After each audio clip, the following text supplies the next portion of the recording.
Hello, I'm Precious Dorsey, And I'm Fred Dorsey. and this is our channel called I Talk You Listen. And basically, this channel is the reason why we call it I Talk You Listen is because we feel like we have a lot to say to the younger generation in Christ. And this channel will consist of a lot of content of just real life of being a young person in Christ. Yeah, essentially just talking to y'all about the stuff that we didn't know, whether it's growing up or just coming through school, high school, college. And not only the stuff that we didn't know, but what we wish we would have been able to have been shared with in terms of our faith.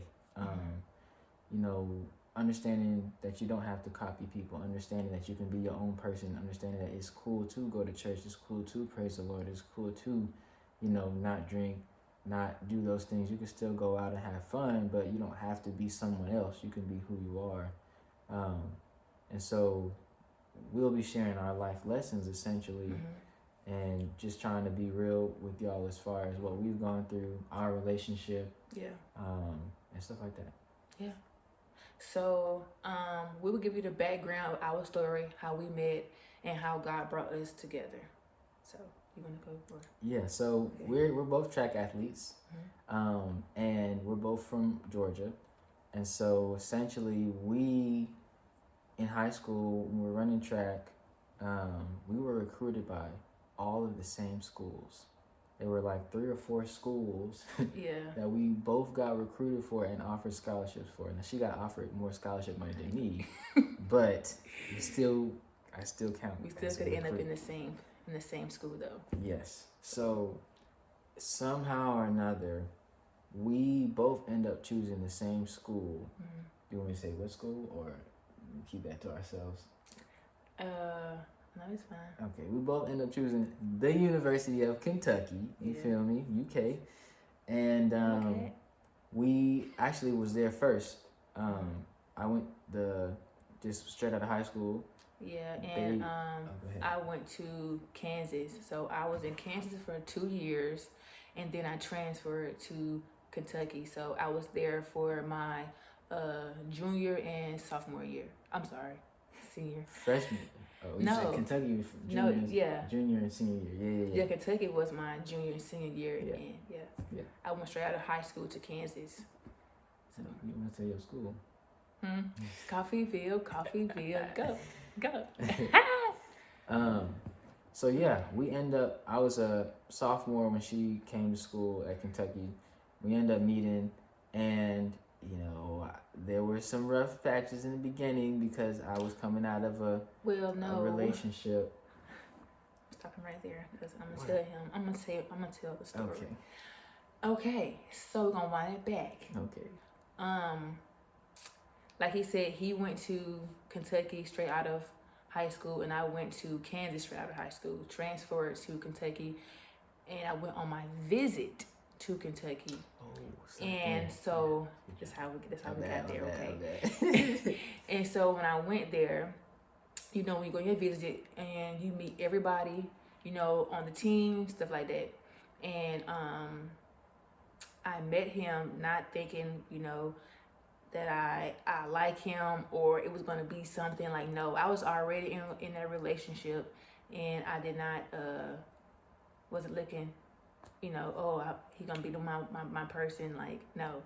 And so I remember I went into the indoor track to watch them practice and stuff. And so he came over to me and introduced himself, and then I shook his hand, and I told him my name, and he told me his, and we talked for like a little, a little brief conversation. It was literally 60 seconds. Yes, it was not a lot at all, and that was it. It was no, well, I'm gonna talk to him, and I couldn't like no. It was like, all right, teammate. In my mind, like I knew I was already coming here, but like. Which is surprising to me because I thought she was hating the visit. She was on her poker face. She was just sitting there like I was just focused and trying to take it all in of coming to a big SEC school. So, and then when I came in 2015, I was like basically to myself, and I only was, talking to a few of my teammates, stuff like that. So She wasn't shy, but she was. Yeah, I came from my school in Coffeeville. We were so like family oriented, like it was us. So I was so close to like literally all my teammates from the girls side and the boys. So coming to a big school where I didn't feel that at the time. And honestly, it wasn't. It was it's so competitive at big schools that you got your teammates are competing with you, and your coaches are pitting yourselves against each other to make y'all better. But at the same time, that can kind of mess your relationships up too. Yeah. So that's why I had, a couple of my teammates who I really with, majority of the time, and who I felt comfortable with. And I did not see Fred like we had different friend groups and everything. Friend groups, we had different track times. Like I barely ever seen him. Only like when we have meetings. And I was watching though. We have meetings. I was watching. No, you wasn't. I was. No, you was not. Towards the end of the fall, I was. End. Yes, the end. I was telling not my the boy. beginning. I was telling my boy about you. I was like, hey, yo, pay attention. Her right there. He was like, nah. I was like, yeah. He was not, man. Whatever. Okay. But anyway, back to the story. So I saw him in meetings, and sometimes we go to this place called CATS where we all go and study and do our homework, and we got tutors, all stuff like that. So I see him in there a few times, but I never, thought like, oh, I like him, I'm gonna be with him. Like, no, like I say, when I came here, I was already in a relationship, so my focus was just school, track, and that was it. And time went by, and my relationship was becoming rocky, and I mean, I ain't had nothing to do with it, so I'm no, just yeah, listening. it wasn't him whatsoever. The relationship was just long distance. It was just honestly wasn't working. It was honestly outgrowing each other, and we both knew that. I mean, that was that. And so the team ended up going out to a party. We did. And it was so much fun. And that was like our first party together as a team. And that's when we danced. We both from Georgia. We connected. So we know how to dance. We know how to dance. We got rhythm. So I danced with him. But I found her on the dance floor. I looked at her. My eye caught his eye, and we found each other on the dance floor. And we did our thing. I ain't gonna tell you all the details. We danced, and then everybody was hyping us up. You know what I'm saying? But we weren't thinking like, oh, I'm gonna be with him. Like it wasn't like that. It was just a dance. It was really a dance. Now we'll say after that dance, I was looking for you again, and then somebody else was trying to dance with you, so I couldn't. But I remember that dance. After that, a few months later, cause like like when you get to the school, athletes, as like when you get to the school, athletes or whoever go to college, how like when y'all all like that first month of August when you get to school, like everybody can know each other, you can invite to parties and stuff like that. So that's how we got even though we were teammates, we still was not around each other. So that was our first like party was August.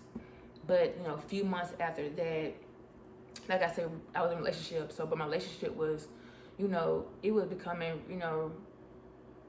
really, really rocky, and it was a lot of going on. I'm not gonna get into depth about it, but it was a lot going on, emotionally, and we, tried to, rekindle things, work things out, but as you see, it didn't work out. Laugh. It's just it didn't. I mean, it didn't work out. That's what it is. And I mean, we went our separate ways, and so there was that. And I ended up having a moment I would just, well, as a matter of fact, let me rewind, all the way back to Kansas, because I remember me being in Coffeeville, and I was going through a lot, and I was like emotionally, mentally, like it was just so much going on, and I was losing myself. Honestly, like I would just, I felt sad, I felt depressed. I was just like living a life that I knew that God did not want me to live. And I was dealing with my sexuality.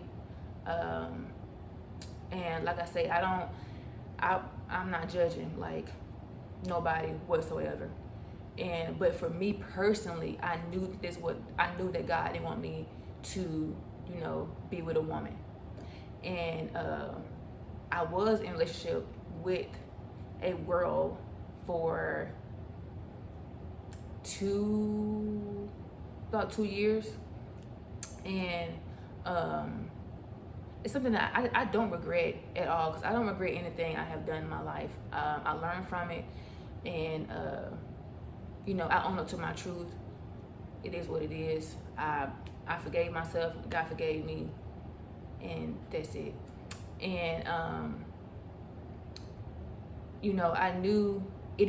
Even my partner at the time, we talked about us, like I wanted to be married to.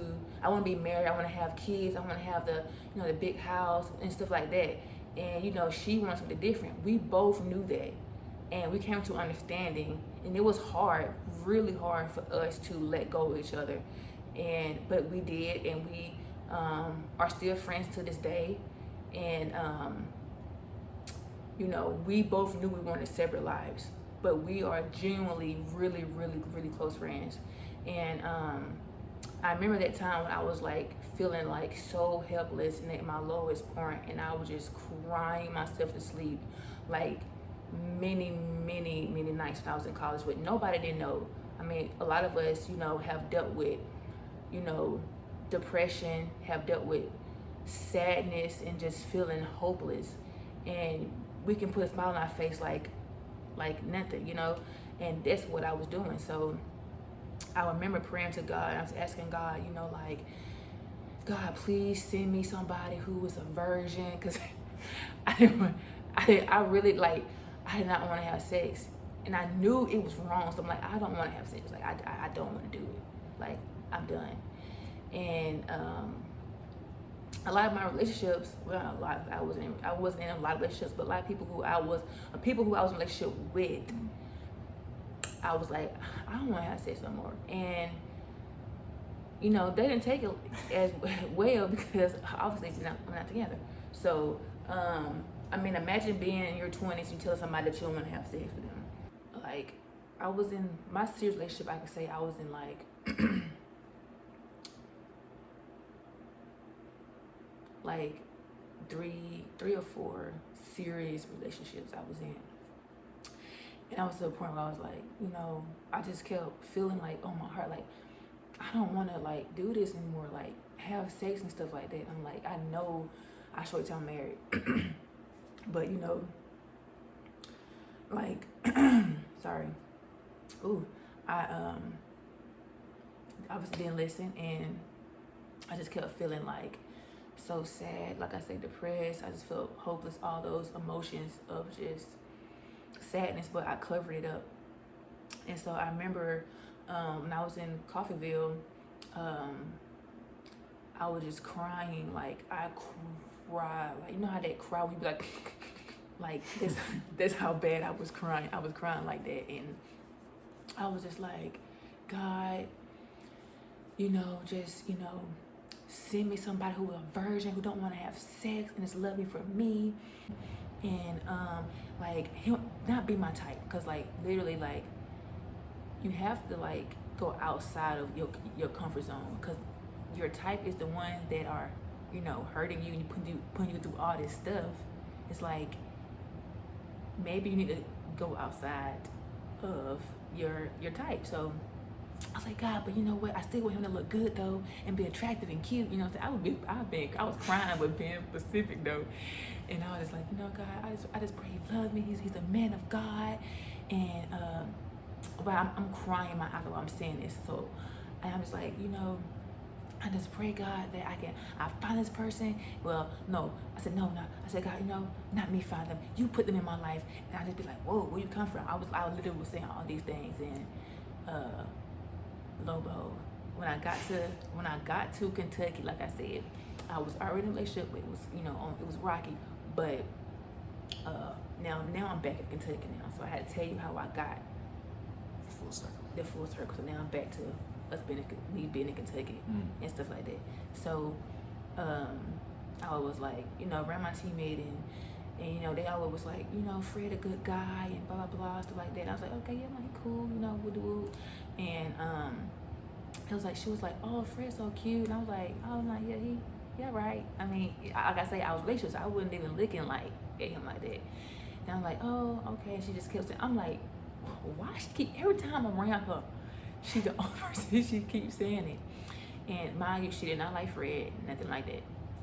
And I was like, okay. I mean, like, yeah, he look good. I mean, he said he a good person. So I'm like, okay. And then you know how I finally was like, he is kind of cute. You know, he do look kind of cute. And I remember like me leaving Taco Bell. We got Taco Bell on our campus, like our dorms, like right here. Taco Bell, like right there.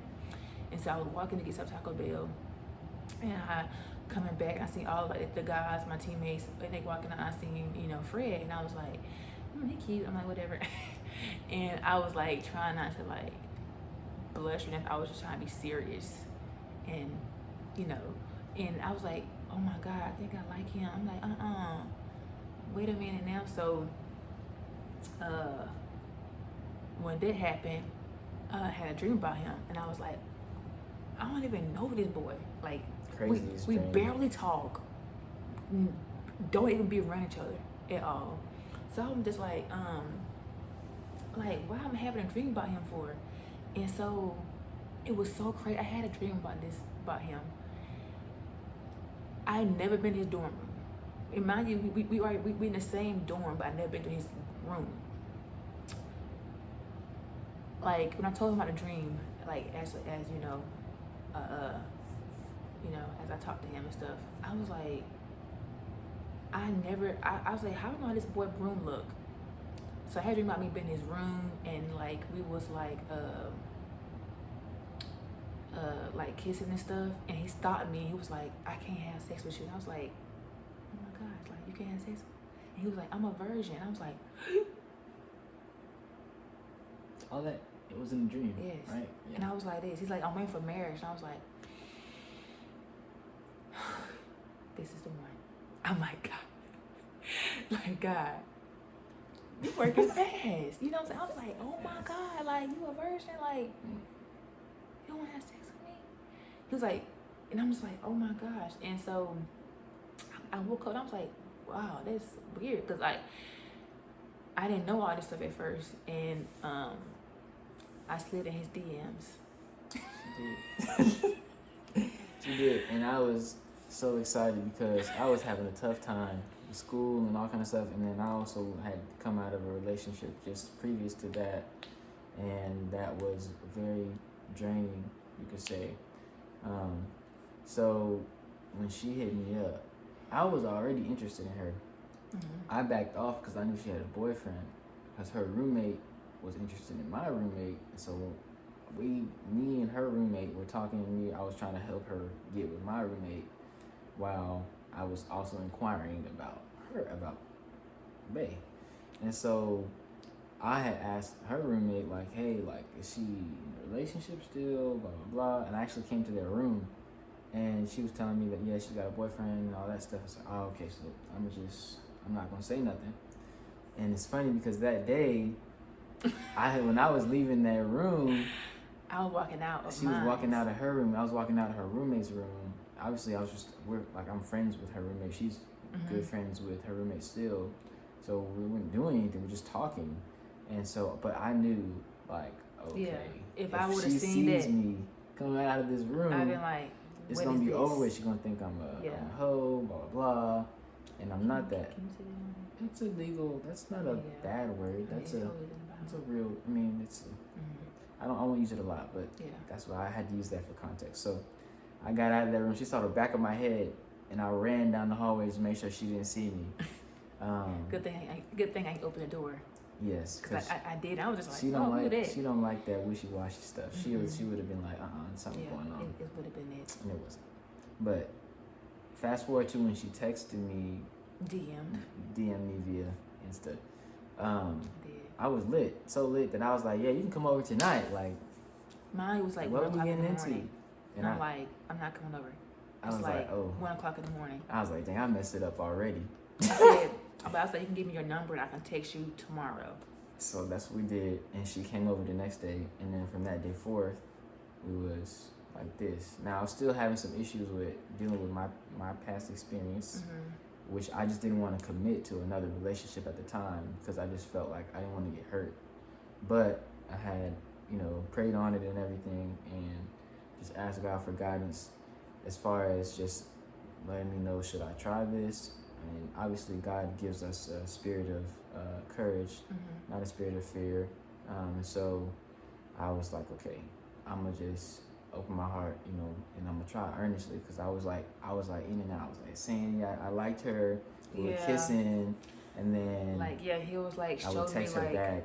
I want to not be in a relationship. he was showing me all the signs of like, I want to be with you. You know how guys do, and some girls do too. And I'm like, okay, but then like the next, either like he get back to his room or the next day he was like, what, I think we should be friends. I'm like, okay, like, and I got to the point where I was like, you know what? So many people who I was in a relationship with, not so many people, but the people who I was in a relationship with, who I was in a serious relationship with, it's like when people realize that you're a good person and you was good to them and they want you back. I told him that. I said, I'm not coming back. Like if this fail, this it. Like, 'cause I'm trying, and you just pushing me away, and like you giving me mixed signals. So I'm just like,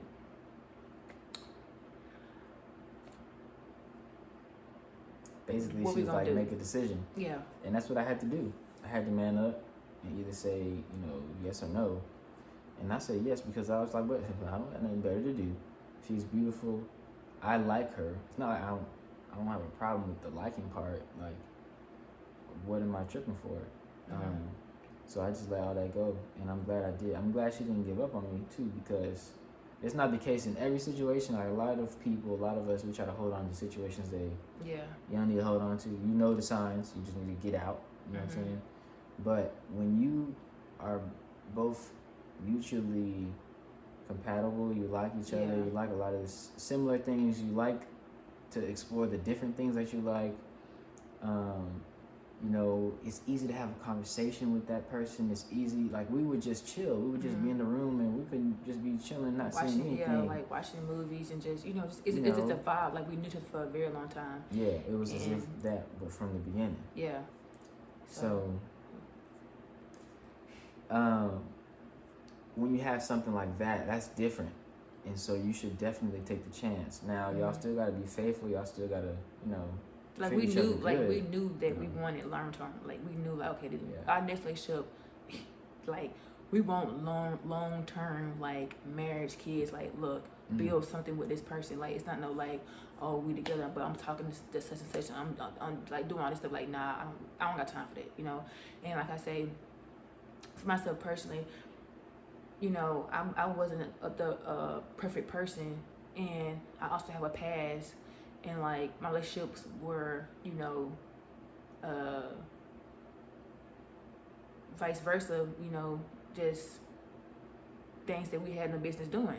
And they would lead us to have, my breakups, stuff like that. But like I said, I don't regret relationships. I don't regret anything. People who I met, who I was in a relationship with, I don't regret none of that. Because if it wasn't for them, and they taught me to, appreciate myself, to appreciate or a serious relationship to know, like, you know, a person that I truly wanted. And I prayed on that, and God gave me that. So, you know, It's a blessing. mm-hmm. And that's kind of what we want to share with y'all, is not only our relationship experience, but just life experience. Like we already talked a little bit about some of the challenges of getting into a new relationship, Yeah. knowing when to be out of the old one, and also wanting a godly relationship, wanting something that, like, you know, from the first time that we started talking, she knew I went to church, and so mm-hmm. she was open to going to church with me. Mm-hmm. And that's important to me because I want the person who I was going to be with to want to, you know, go to church with me, to want to experience my culture, and then I would do the same with hers. Mm-hmm. Because he's Catholic and I'm Christian, so it was like a culture shock for me.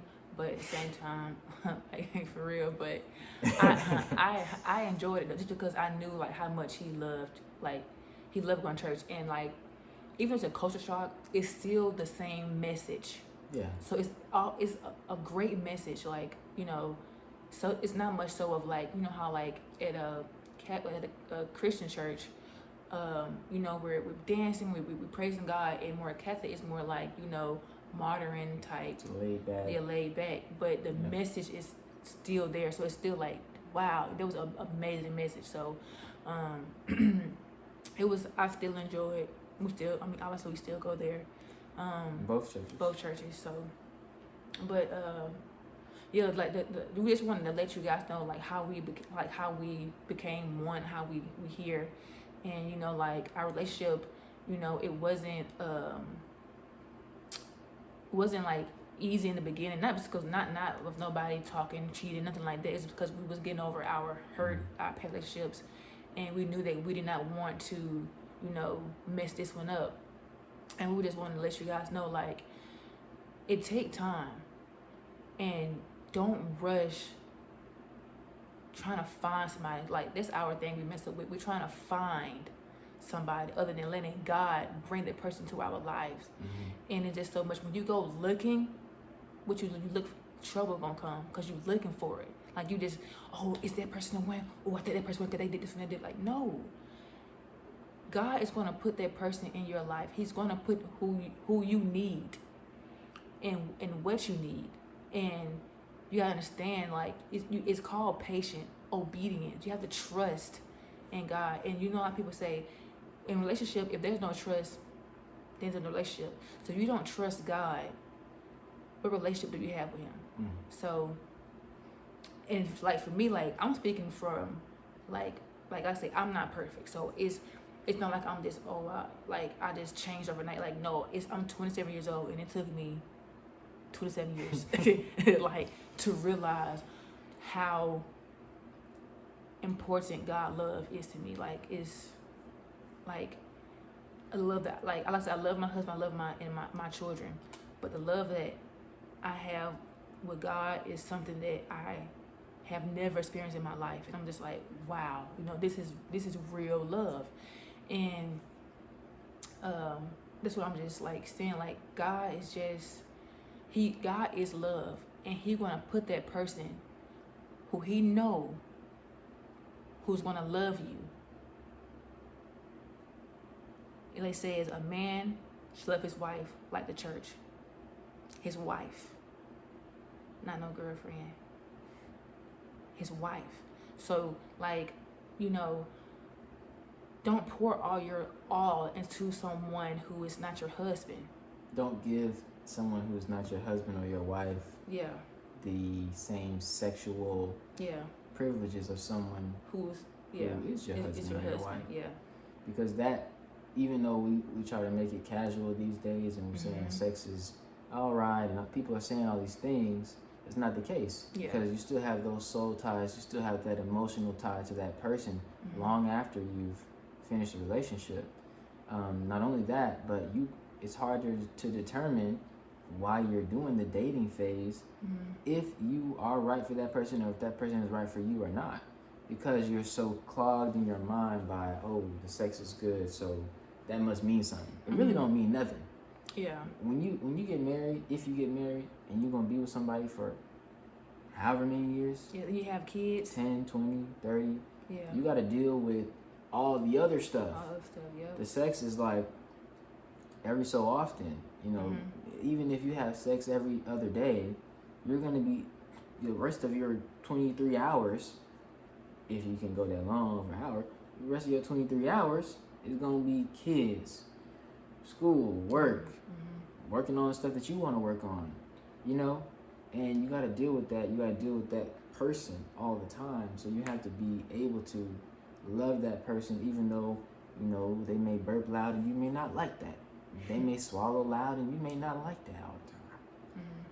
But you got to be able to look through those things, and that person should be worth looking through those things for, and not just you looking forward to the next time you have sex. Because what happens is then, if it's all about the sex, then you can have sex with anybody. Exactly. If you're in a relationship with one person and the sex will dry up, maybe that person is going through a emotional slump and they just not feeling it, and then you go look for that satisfaction elsewhere.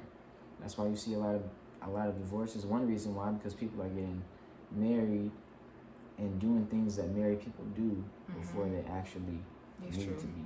You know, I'm not saying that we got it perfect. Yeah, it's not saying that. Yeah, it's not saying that it's not that we're, you know, we are perfect, but it's like we have involved God into our relationship since day one. So it's like the relationship that we have, nothing but God.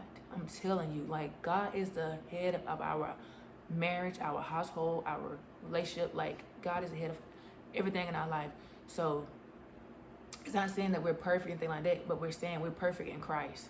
Like, God has blessed us tremendously, and it's just like, because we are obedient, we trust Him, we have faith in Him. So it's just like, God want to give you what your heart desire, what our heart desire, but you have to have faith, obedience, and trust in Him.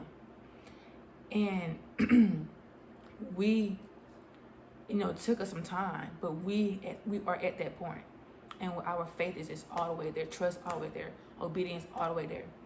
So it's like God have brought us together, and like our marriage is like, wow, you know, it was 3 years in April, and it's just like, it feel like I've been with him, like, we've been together for 7 years, married for 3 years, and I promise you, it don't even feel like it's been that long. I'm like, dang, it just feel like it was last year. It really do. I'm like, these went by really fast. Like, wow. And I know only because of God have given that love that we have for each other, and have just, like, you know, made it so, it just so real, like that real, like it's real love, like people say, like it's real, like it's real love. And we just blessed to have each other and blessed to have the love that we have, because if it wasn't for God, you know, how we know we'll be with each other, you know, it's nothing, it was all God. And that's the thing, is that a lot of times I feel like a lot of us, we do the things we do, you know, the sinful things, you know, exposing yourself to sexual activity before you really know that person's right for you. A lot of the stuff we do because we don't even know. Sometimes some of us feel like we're not worthy of that love. We're not worthy of having that person that we really want, but we're not all the way willing to just trust God and hold out for that person. It's a challenge, because a lot of times you can't see if that person is even going to come into your life. Your circumstance, what you're looking at right now, it looks totally different than what you wanted to. And so then you start, you know, being negative about what's going to happen in your life, instead of continuing to have faith like God asked you to. And so you have to be able to stand in your faith and know that, okay, I'm doing this not only for myself, I'm doing this for God, but I'm also doing this for my future kids, because I want them to have the right dad or mom. I want them to have the type of person that's going to take care of all of us, and that's going to look out for all of us before they look out for themselves. So it's more than just you that's at stake. It's your whole bloodline, you know. So a lot of us, we feel like we're not worthy of it, and so we get down on ourselves. We make excuses and put ourselves in situations that prevent us from actually finding that love. We lack that obedience, that discipline to hold on to what God has asked us to do in faith. and then that just delays you down the road, right? The road is straight, but you're doing all this, and it just takes longer than just going a straight line. So, with us, that's what we want to share with y'all with this channel, is just not only with marriage, relationships, but just life challenges. Yeah. Being able to do that same thing and be disciplined and hold on to your faith when things are not going your way, because it's inevitable. Things are going to happen that are going to be frustrating. Yeah. You're going to feel like you're counted out. You're going to feel like there's no way that I can accomplish what I want to accomplish. But in that moment, that's when God is the strongest. That's when you have to give that over to God and allow him to be who he is, the most powerful being in the entire universe. If Jesus could literally die on the cross and then get up after he was dead for 3 days, and he says that he's got your back, you should take him at his word. It's proven. No one can disprove that he got up out of the grave. So without anything else, right, you know that that's a fact. It's just a fact. We know that, right? So if he did that and he wants you to have everything that you want to have, and all you got to do is be obedient and listen to him, do well for yourself, why wouldn't you do that? Why wouldn't you take that chance instead of taking a chance on the other things that you should do? So yeah. So that's mainly like our content of the YouTube. Just basically like my husband said, like we just wanted to just talk about we will probably have some people who are like our audience who are married, so it'll be like marriage life challenges, friendships, whatever that we deal with in regular life basis. But it's more it's just want to talk, just want to make sure like your faith is involved, like being young at Christ is like, you get, people don't want to invite you out no more, or you may people don't want to give you a drink at the party, or you outgrow friends, stuff like that. So it's like, don't feel like that you are, being overlooked. It's not that. It's the fact that what God has for you is for nobody else. And what God has for you, the people that is walking out your life, they ain't meant to go where you about to go. So you have to understand that. And even though it can be hard, it can be tough, you can feel like you're alone, but how God was in that desert. Jesus was in that desert by himself, feeling alone. But at the same time, you're really not alone. Jesus is always there. And you just have to have that faith, have to trust and believe, and just know, like, I'm not alone. You got to close your eyes and tell yourself, I'm not alone. I know that you're here. Oh. I should keep going. And so I just want to make sure, like, we will put out a lot of content, like just talking like how we're doing now, and like this video was just more of an introduction, who we are, what the YouTube channel is gonna be about and stuff like that. But we will have more content coming, just talking about everyday life, challenging parent. We are parents of 2, under 2. So yeah, so yeah, that's the introduction of us, and I hope that you like this video.